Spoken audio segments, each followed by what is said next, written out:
Welcome to the Habitat podcast. My name's Nathan. And I'm Kaylin. And we're two guys having a chat about our habitat. Yoo-hoo!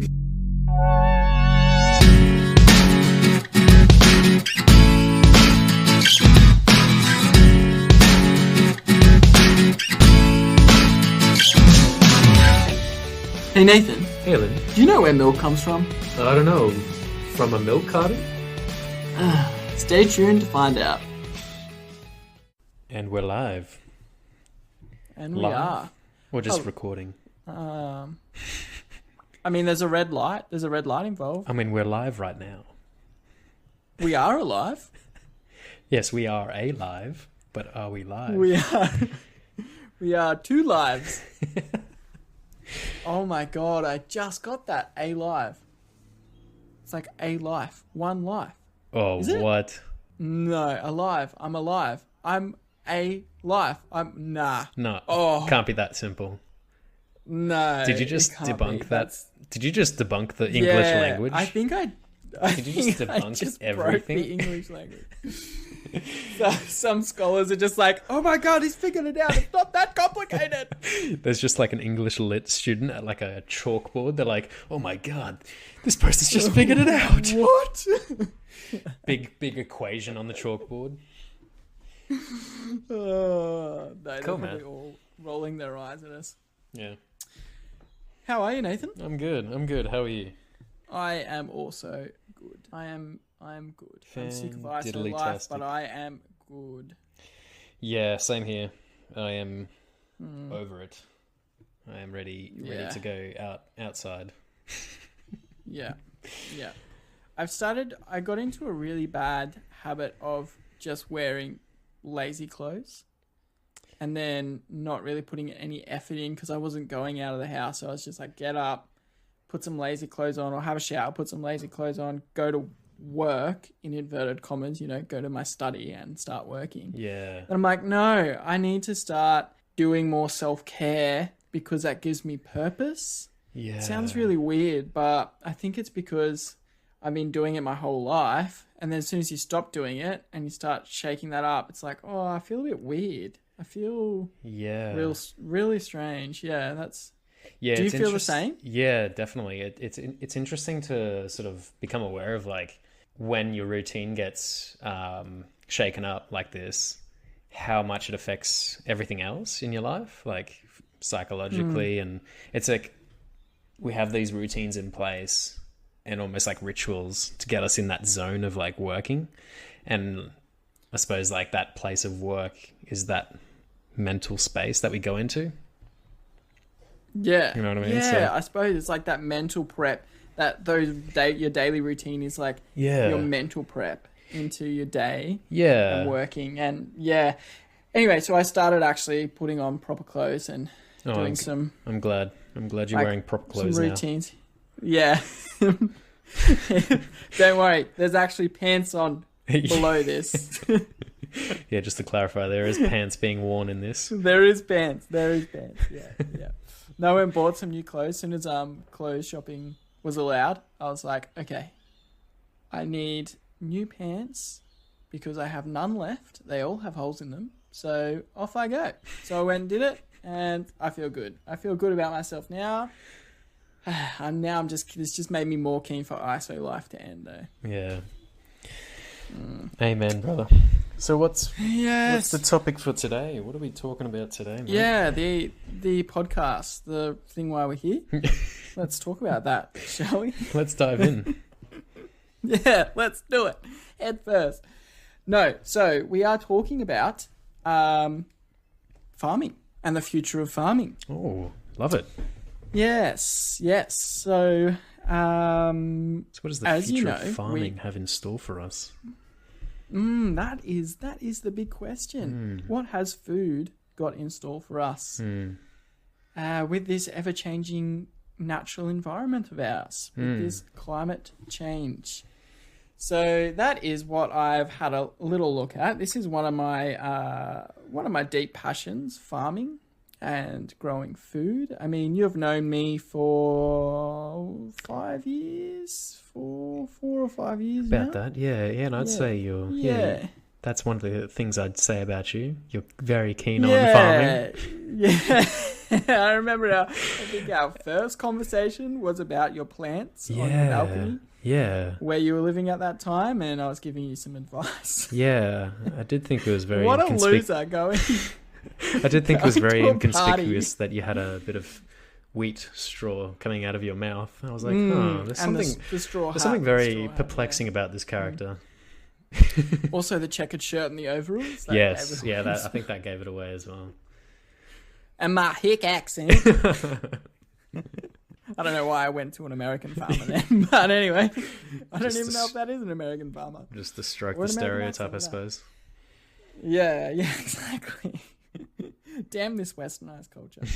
No, anyway, so as we know, that at the moment we're still operating off what is called traditional farming. Okay. So traditional farming is more or less what drove our society to become as established as it is today. So we were cavemen, and then the next step was to start becoming agricultural men, per se, men and women, people. Yep. And that is what started developing our society into what it is today, because then we started creating places to be able to sell the food, a market, or trade and barter the food, a market. And then that started growing other businesses, and that was essentially created business and currency. And then the long and short of it is we can thank food for farming in general and agriculture in general for the way we function today. Oh, wow. That was a stepping stone. Yeah. Okay.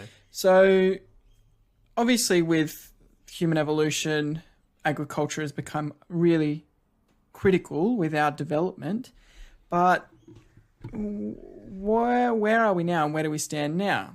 And that's the big question that's being asked currently, because we have a ever-growing population, and although traditional farming practices were sustainable before because we had the tools and the resources to be able to sustain the crops, what does that mean now? Because we have a larger population than ever before. We have climate change at our doorstep, or, entering the door, I suppose. Climate change is here. Yeah. Anyway, and we're starting to see these shifts and these changes in an unpredictable nature in, I forgot the word, weather, basically. But yeah, so farmers have depended on more or less a cycle and a prediction of being able to grow food, and prediction of how things are, what the weather's doing, so then they can say, hey, okay, it's doing this, it's going to do this, it's going to rain in December and it's going to be dry in January. But now we don't know, because it's starting to change. We're starting to see these shifts in patterns, and we're losing more and more food, basically, that's being grown. We're losing more crops. Right. Yep. So, yeah, look, excuse the ASMR. You're going to hear some paper, everybody. Ooh. So satisfying. So satisfying. No, I was just getting my notes.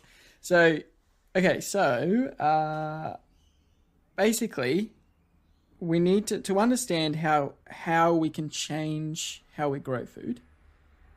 We need to understand how food grows. And obviously traditional farming understands this, but it uses the natural environment. So the absolute basics that you need is soil, seed, sunshine, and water. So SSSW. There you go. Okay. And then then you need... This is just taking into account plant farming? This is plant farming, yes. We're just taking into account plant farming at this point in time. Yep. And for the majority of this episode.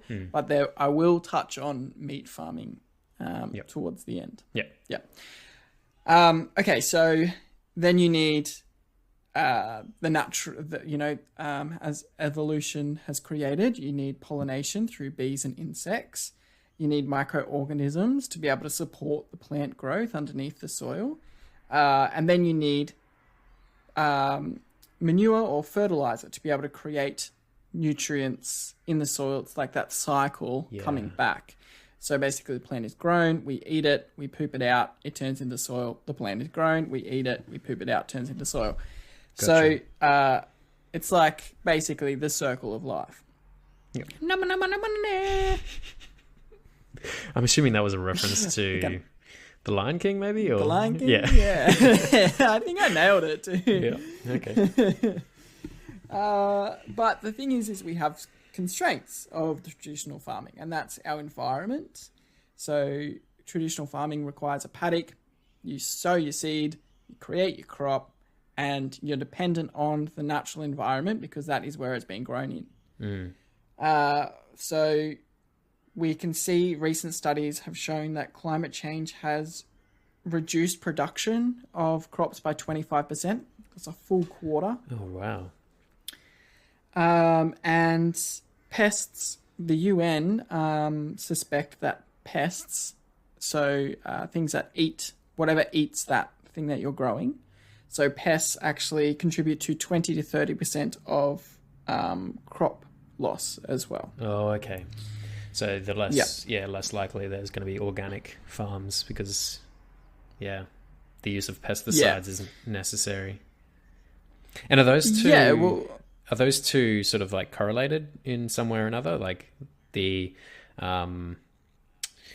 effects of climate change in crop production and the increase in pest sort of cultivation and destruction of crops? Yeah, look, in short, I don't know. That's a really good question. If anyone has that answer, that would be fantastic if you can share that with us. Yeah, I'm wondering if those two things are correlated. Yeah, but I do know, I could probably say that, we have more extreme weather events. So with climate change, so that can create, for instance, pooling of water, like with floods or with torrential downpours. We have pooling of water for a longer period of time, which can create the perfect habitat for particular insects to grow or grasses to grow that then support insects to grow, such as grasshoppers, that can then jump on and eat a crop. So we start seeing plagues. So in short, I don't know, but I predict yes. Yeah, but it's really interesting, which I'll get to later, but it's mainly what's affecting our farming and our use of pesticides is the demand and the way we operate within society. Okay. So, I'll get to that. But basically what we know also with traditional farming is that we require land to be able to do it, a two-dimensional plane of land, to be able to produce, the food that we need to produce. And at the moment, we can see a lot of loss of habitat, such as rainforest, the Amazon for one, being destroyed because we're needing more agricultural land. Okay. So the reason why we need more agricultural land is because we have a population currently of about 7.7 billion people, and it's expected to grow by to 2050. In 2050, it's expected to grow by 9 billion people. Wow. Not by 9 billion, to 9 billion. To 9 sorry. billion, yeah. Not an extra 9 billion. Yeah. I believe I shared a similar stat in that previous episode about big data. It's, by 2050, it's like the 60 or so percent population growth. So, that 9 billion mark. Yeah. So, obviously, with the population growth, that means that we're going to have more loss of habitat. We can already see the dramatic effects that loss of habitat is having, namely climate change. So, it's really important that we start reassessing how we farm, because it's pretty obvious that we can't farm in a traditional manner anymore because we have too many mouths to feed, plain and simple, and it's just not sustainable. So to sort of like distill it down, it's population growth times required land, like amount of land needed. That's right. to feed those mouths and I suppose grow the food to feed that population. Yeah, that's right. And on the flip side, you've got climate change already. This is contributing to climate change, and then climate change is creating unideal conditions for plants to grow, which is reducing production by 25%. So then we need to harvest more land to produce more food, which is then going to increase the effects of climate change, Right. reducing production even more. So it's like a catch-22. Yeah. You do one, it's going to have an equal and opposite effect on another. Gotcha. Like sort of to make up for that lost economy, I suppose. Like that 25% needs to be taken into accounted for. Therefore, they need to grow X amount more to make up for that. Yeah, that's right. Yeah, and we have a growing population as well. So you've got to add that into the mix as well. Yeah. Humans, man, we are just complicated machines. Yeah, it sounds like it. Yeah, which is what brings me on to my next constraint of traditional farming, and that is supply chain. So, as I broke it down for you in the beginning of this episode, we had the farmer and then went to the market and sold their goods, right? And in today's society, that's developed into, we have a supermarket. And that supermarket isn't owned by the farmer. It's owned by somebody else. And they buy the food from the farmer and then they sell the food to the consumer, you and I. Yep. Yep. So, more ASMR. So, one alternative method that I'm going to discuss today with farming is something called CSA farming, which is community-supported agriculture. Ah, okay. What's that? So it basically cuts out the middleman. So we have the farmer that goes directly to the supplier. Directly to the consumer, not the supplier. Right. So from farm to plate. Basically, yeah, exactly. A lot of restaurants, high end particularly, already do this kind of practice. But the difference is these farms operate purely on a CSA system. So it's essentially like having like a membership to a farm. Okay, it's like a gym membership. Yeah, like a gym membership, but to a farm. But the thing is, you're having a subscription. Yeah, yeah, that's it. Crunch. Yeah, but one of the major difference being that you're buying the food, the goods directly from the farmer. So you're not buying a plot of land where you then go and go and grow your food. Oh, yeah. You're buying the products that the farmer is producing for you. Right. So it's essentially it's almost like getting a box of food delivered every week, but it's straight from the farmer. It's not from a supplier. Okay. Yeah, I was gonna ask about like the logistics of that, like how, because farms are typically located, nowhere near the typical model of like what we perceive as a farm, big plot of land, is not anywhere near a dense urban city, right? So it's usually in the rural areas. That's right. Right? Yeah. And which is just to do with, building density. Yeah. Purely and simply. Yep. Yeah. So the reason why this is good is because supermarkets, they're a business based on selling a product. Mm-hmm. And they are based on selling the best product to the consumer because the consumer is going to buy the best product. So that's what their focus is they can get more money, basically, if they sell the best looking product. To get the best looking product, food-wise, you start to favour size and the look of the food. So the way traditional farming works is you start to get this, the supermarkets start to have a monopoly on the food because the farmer is dependent upon the supermarket to sell their product. But then because they have the monopoly, then the farmer is at the will of the supermarket, and what the supermarket says the farmer has to pretty much produce.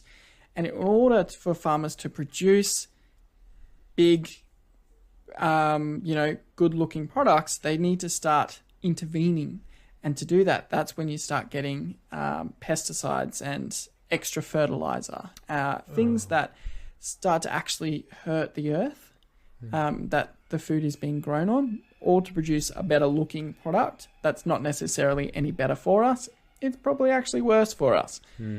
Right. Because as the consumer, like, it's all about the look of the thing. Like, we want to make sure it's high quality product, there's no defects. It's almost like a cosmetic, Apple or something. It has to look perfect for us to buy it. Yeah, exactly. Kind of eat with your eyes type of scenario. Again, that's what a lot of famous chefs say, but it really does come down to that. So basically, then you're left with a situation where the farmer has produced all this food, but only X amount gets selected and taken. And the rest of it goes to waste because the rest of it hasn't met the criteria of what looks good. So that's a real problem. Right, so more food wastage. Right? Yeah, if there's one thing that you got to think really about grinds my gears is food wastage. It's just, I don't know. There's something about that. Yeah. Just the idea that, like, we have this abundance of, food, and we just sort of, like, willingly or needlessly throw it away. Like, it's I really 100% agree with you. Yeah, and what grinds my gears about food waste is the energy that's gone into creating that wholesome product for you to just literally be thrown away. Yep. Like, that's such a waste of resources.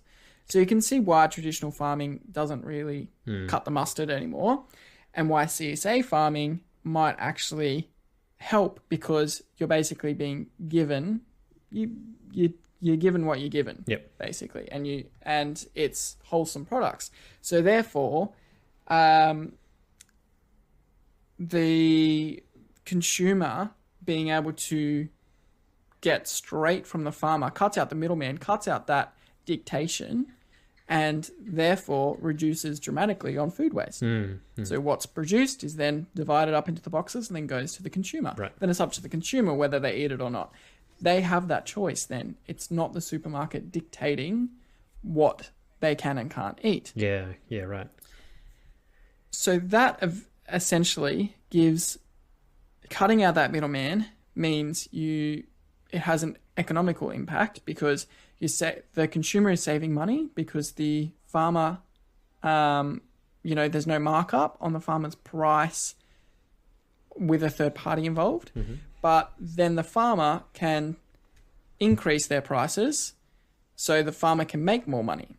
So basically, by cutting out the middleman, the farmer can increase their prices, and then the consumer is looking at it like, oh, that's cheaper than the supermarket's prices.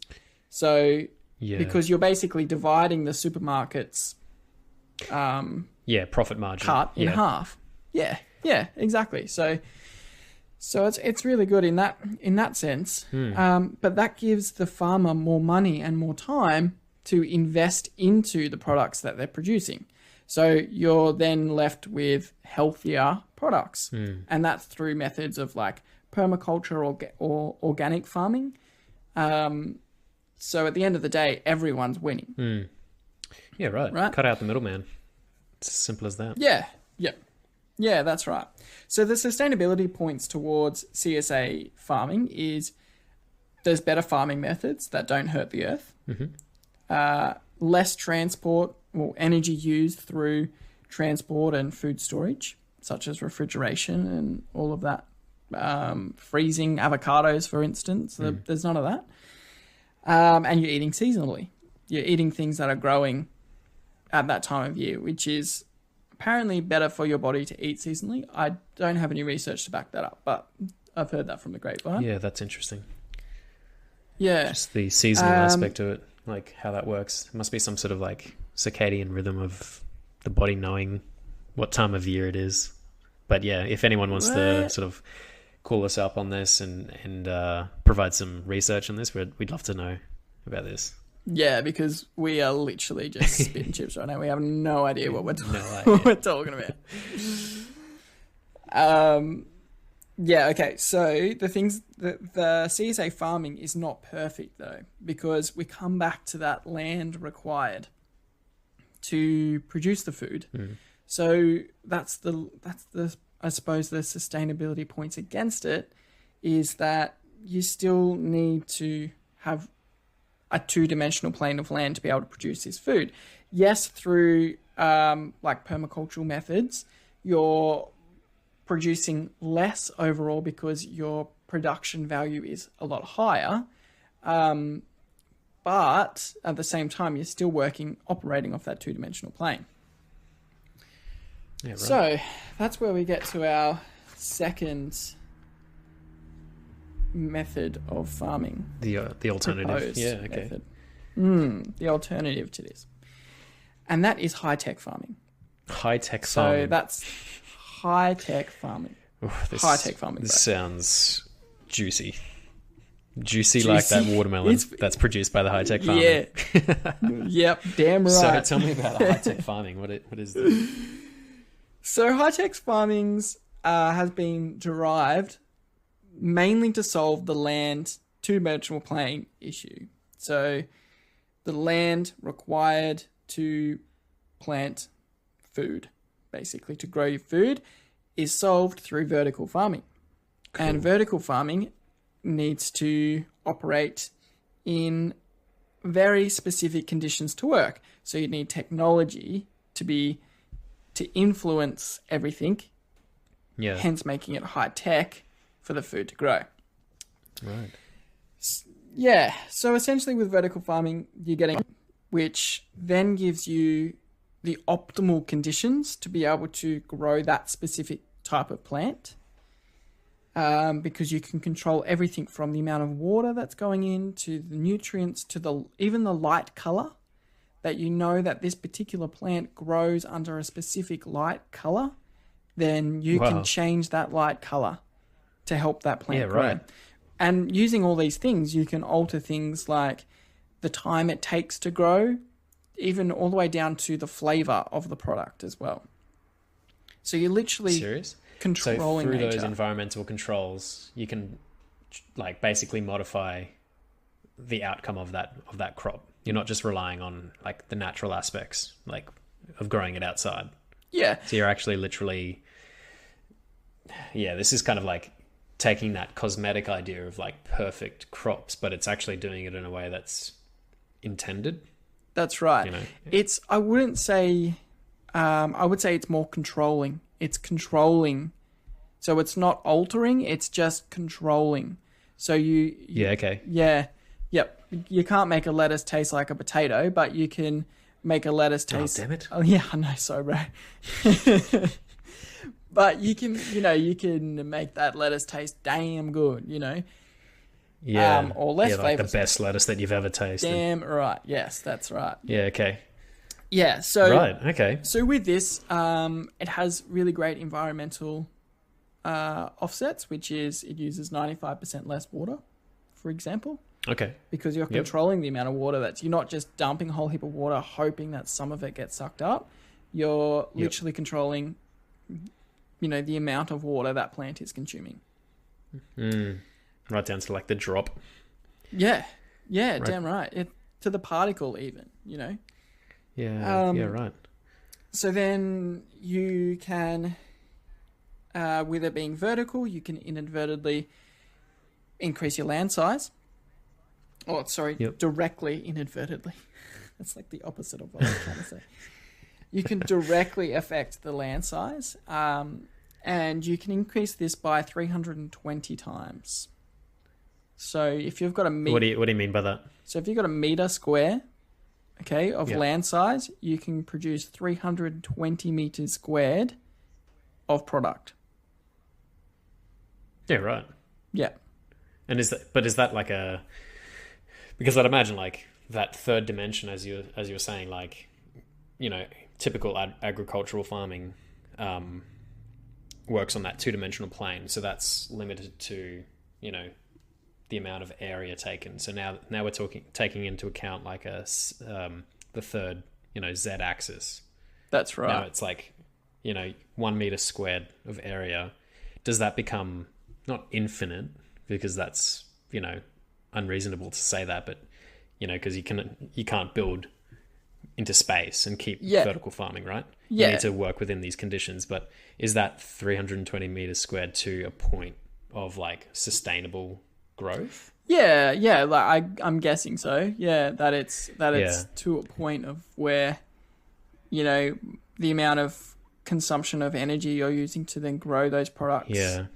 I think would be and the amount of like structure involved in the exactly in the actual framework, and there'd be a lot of factors. I would say there'd be a lot of factors in that number, but I don't know. Sorry. Okay, so and then time management comes into it too. So traditional farming, you sow your crop, you hope to dear God the environmental conditions are perfect. the crop gods. Yeah, the crop gods. You pray to those crop gods. Crop gods bless you rain. with a good yield. Yeah, and then let it not rain when I don't want it to rain. Yeah, exactly. Yeah, but so then obviously that takes time, and then you have to harvest, and then after you've harvested, you have to put the nutrients and everything back into, and the moisture content back into the soil, and sometimes you have to rest the paddock as well. So the paddock has to naturally start just recouping. With this high-tech farming, you don't have to do any of that.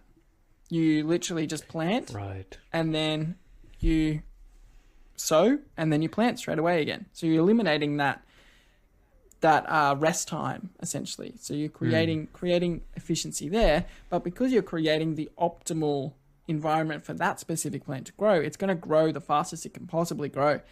And studies have shown that can actually reduce growing time by half. Right. So you get your lettuce sooner than later. Yeah. Because it is in that controlled environment, and it's in its most optimal growing conditions. It's not like relying on rain to come through. That's right. Praying to those farm gods and praying to those crop gods is like a matter of chance, right? Whereas like the vertical farmers and humans in particular are in control of that outcome. Yeah, that's right. Yeah. Yep. Okay. Yeah. Yeah. So that's the benefit of that controlled environment. So obviously it's a bit controversial because it's taking away from the natural process. What are your thoughts on that? Yeah, I'm. My first sort of question would be kind of like, what's the downside? Seems like too good to be true. It's like, I suppose, why aren't we doing this on a mass scale now? Like, why aren't we all just sort of, you know, making this happen right now? Yeah. And I'd assume that there are, you know, companies around the world that are investing in this kind of tech. Oh, there are. There's heaps. Elon Musk's brother is one of them. He's doing he's investing in this big time because he's essentially also saying this is how we're going to grow food on Mars too. So that's a whole nother thing. But they've got the family plan. Yeah, I know. They're going to have a monopoly on Mars. But anyway, there's massive money being poured into it at the moment. I suppose a lot of the againsts would be probably cultural and also the way our society is structured. So we obviously have a dependency on jobs.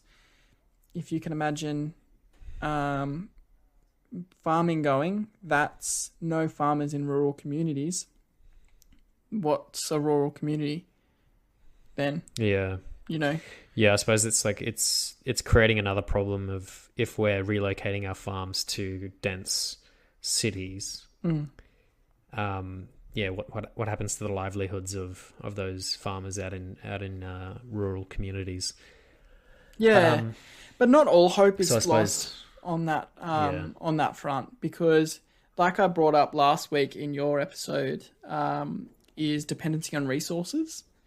And if you put the vertical farming is great, but and yes, it uses a lot less stuff to produce the same products, but you're still creating a lot of food in that one area. So therefore, you're more dependent. If it was to be grown in cities, for instance, a really highly populated city, and that city was to produce all its food in that one zone, that's a lot of strain on the resources there. Power, water, Right.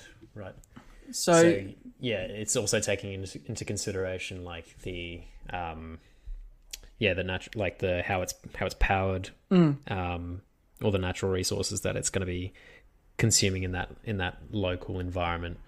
I'd be interested to know like just some more like statistics around that, because I just spitballing off the cuff, it's sort of saying like we're creating cities to be self-sufficient now, so therefore we're taking out that need for import-export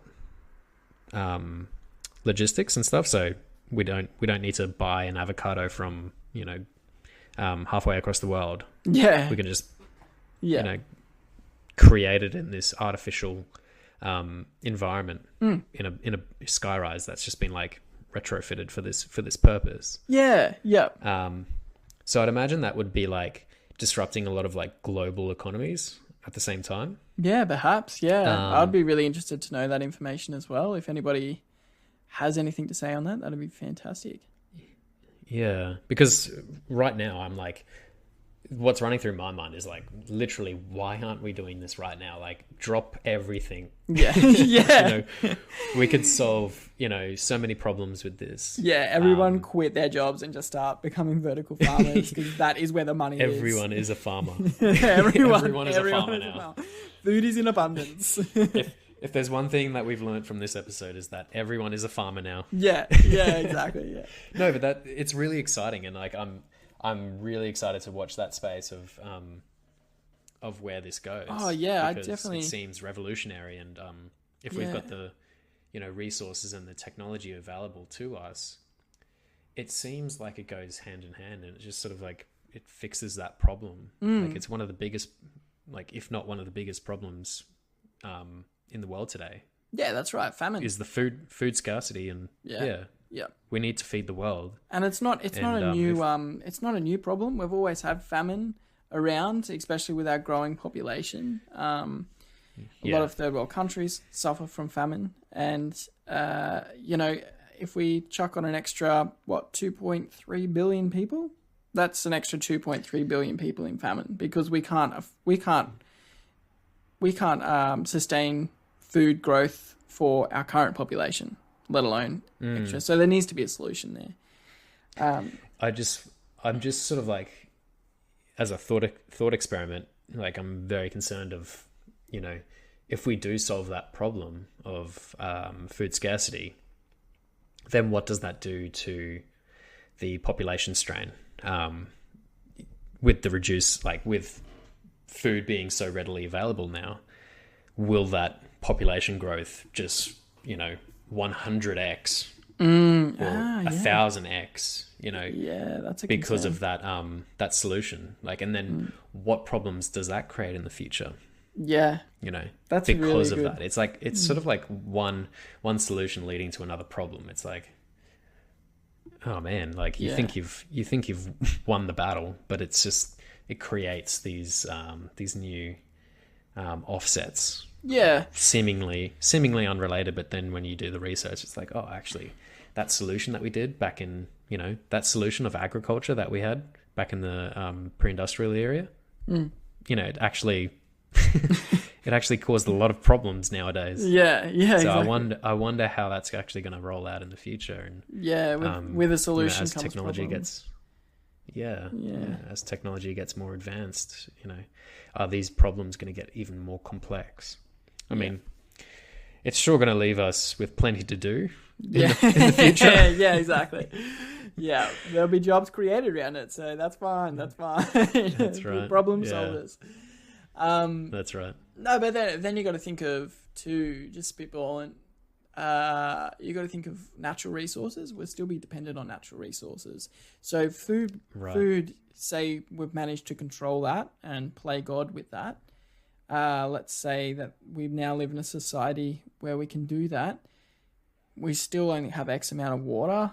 We still only have, you know, X amount of hours in the day to produce energy through sunlight. So maybe the shift of what we become restricted by just moves or becomes more prevalent. Okay. What we're restricted by? What do you mean by that?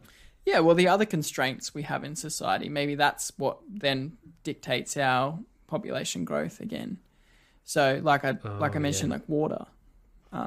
You know, we. Sorry, everybody. I have my dog in the study at the moment. She just shook her head. She's also on the podcast, aren't you, Pippa? Yes, it's a good girl. No, Introduce don't come yourself. over here. Don't come over here. You'll knock the desk. Sorry. Yeah. So that's what I think. Yeah. Okay. No, fair point. Yeah, I'm just very curious and about where it all leads, and I suppose that's kind of like the aspirations to become like a multi-planetary species, you know, so we can prolong human life if one planet fails. And then, I know that seems very dim and gloom, but you have to look at it very black and white if you think like that. Yeah. And then that's when we move to Mars and are dominated by the Musks. Yeah. President A and President B. President. But that's not to say that you know, that we can't, you know, creatively fix these problems on the planet that we have. It's like, you know, that's why these problems are presented to us, because, you know, they're meant to be. We've created them in the first place, and then we're gonna like clean up what we've actually done. That seems to be an ongoing theme this season. Is we create a problem, then we learn from it. We go, oh shit, we should not have done that, and then we think, maybe we'll do it this way instead. Which is, we're learning. It's fine, we're learning. But as long as we learn and actually do something about it, and not learn and then just ignore it, then, you know, we'll be good. Exactly. We'll be fine. You mentioned before, as long as there's no ignorance. Yeah, that's it. You mentioned before about meat growing, so meat farming per se. So we're all aware of traditional meat farming. We don't need to touch on that, but basically there's some innovations coming in with meat farming, and two mainly. Oh, Pippa, stop touching the desk. Sorry, everybody. She wants her dinner. She wants her meat, don't you? Good girl. So good segue. Yeah. Pippa's just a prop now. No, there's plant-based meat production where you can create. We already see it on the supermarket shelves, but there's a bit of investing going into that, and same with test tube meat production. But Steve Jobs is actually who's the Microsoft guy? Bill Gates. Bill Gates. Steve Jobs. Bill Gates. Bill Gates is investing in the plant-based meat production as well. So that's an area to watch as well. Just FYI, everybody. And also, we were talking just before about us fixing our mistakes, but I think that we, as people as well, seem to find we adapt well. We really adapt quite easily. And when we're given a problem, we generally, as a collective, find a solution. And from this problem of growing food and how we do it in the future, there's some really cool innovative solutions coming out that are just using our current societal structure. And that's, say, Japan, for instance, in their office buildings, they're growing full-on crops.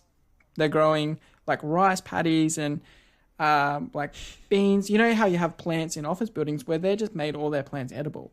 And that in turn actually feeds all their staff for lunch. Like they full-on grow pumpkins in the office and stuff.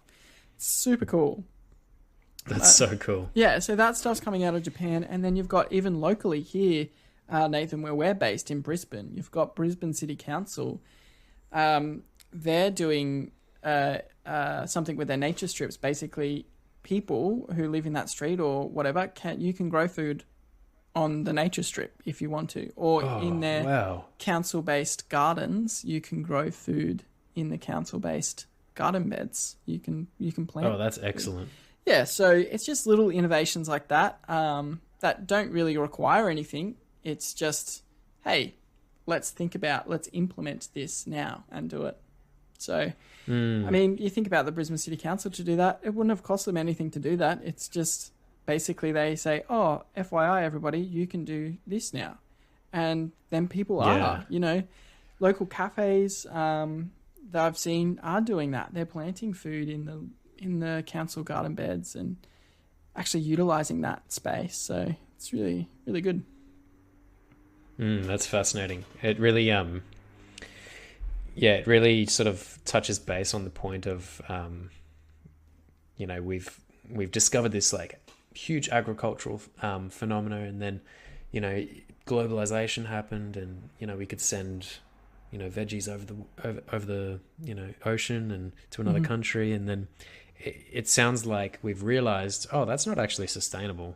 Maybe we should just like return back to local farming, like local agriculture. Like, that seemed to have worked before all this. Yeah, absolutely. I 100% agree. It's like we're just backflipped and gone, ooh, no. But maybe we had to go through that to sort of like... Hey, we do. That's, realize the mistake. Oh, okay, that doesn't actually work. I like to think of human society today as like a toddler. We're in the learning stage. We're just like, oh, that's hot. Oh, that's cold. Oh, I shouldn't do that. We're learning what these things are. That's such a great analogy.